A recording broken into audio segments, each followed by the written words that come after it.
Nagkakaisang Maralita versus Military Shrine Services.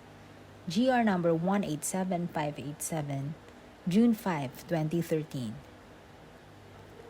Facts. On July 12, 1957, by virtue of Proclamation number 423, President Carlos P. Garcia reserved parcels of land in the municipalities of Pasig, Taguig, Parañaque, Province of Rizal, and Pasay City for a military reservation. The military reservation, then known as Fort William McKinley, was later on renamed Fort Andres Bonifacio.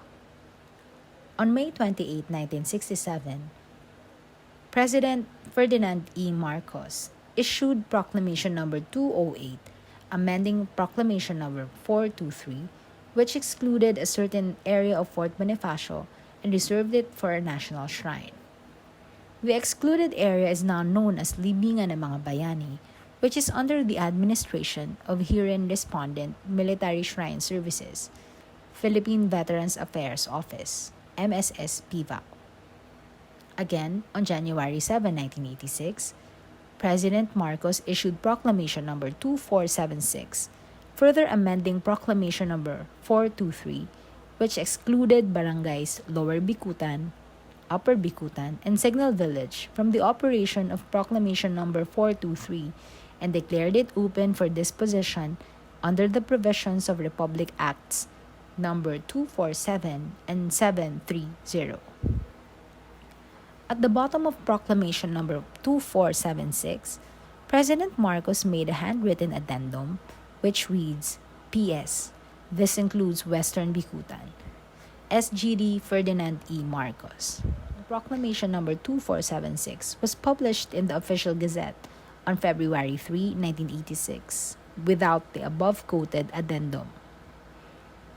Years later, President Corazon C. Aquino issued Proclamation number 172, which substantially reiterated Proclamation number 2476 as published, but this time excluded lots number 1 and 2 of Western Bicutan from the operation of Proclamation number 423 and declared said lots open for disposition under the provisions of RA 274 and 730.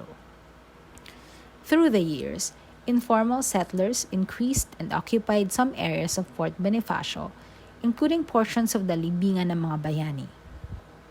Thus, Brigadier General Fredelito Bautista issued General Order number 1323, creating Task Force Bantay or TFB, primarily to prevent further unauthorized occupation and to cause the demolition of illegal structures at Fort Bonifacio. On August 27, 1999, members of Petitioner Nagkakaisang Maralita ng Sitio Masagasig Incorporated or NMSMI filed a petition with the Commission on Settlement of Land Problems or COSLAP. Thus, on September 1, 2006, COSLAP issued a resolution granting the petition and declaring the portions of land in question alienable and disposable, with Associate Commissioner Lina Aguilar General dissenting. The COSLAP ruled that the handwritten addendum of President Marcos was an integral part of Proclamation number 2476 and was therefore controlling. The intention of the President could not be defeated by the negligence or inadvertence of others. Herein respondent MSS-PVAO filed a motion for reconsideration, which was denied by the COSLAP. MSS-PVAO filed a petition with the Court of Appeals seeking to reverse the COSLAP resolutions. The Court of Appeals, First Division, rendered the assailed division granting MSS-PVAO's petition. Both NMS, MI, and WBLOAI appealed the said decision. Issue: whether or not the handwritten addendum was considered published also at the time the proclamation was published. Held: no.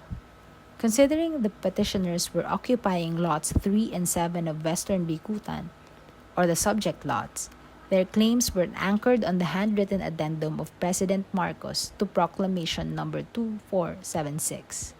They allege that the former president intended to include all of Western Bicutan in the reclassification of portions of Fort Bonifacio as disposable public land when he made a notation just below the printed version of Proclamation number 2476. However, it is undisputed that the handwritten addendum was not included when Proclamation number 2476 was published in the official Gazette. The resolution of whether the subject lots were declared and reclassified as disposable lies in the determination of whether the handwritten addendum of the President Marcos has the force and effect of law. Under Article 2, requirement of publication is indispensable to give effect to the law unless the law itself has otherwise provided. The phrase unless otherwise provided refers to a different effectivity date other than the 15 days following the completion of the law's publication in the official Gazette, but does not imply that the requirement of publication may be dispensed with. The issue of the requirement of publication was already settled in the landmark case Tañada versus Tovera.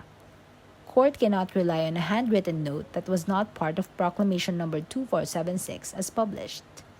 Without publication, the note never had any legal force and effect. Whether or not President Marcos intended to include Western Bicutan is not irrelevant but speculative. Simply put, the courts may not speculate as to the probable intent of the legislature apart from the words appearing in the law.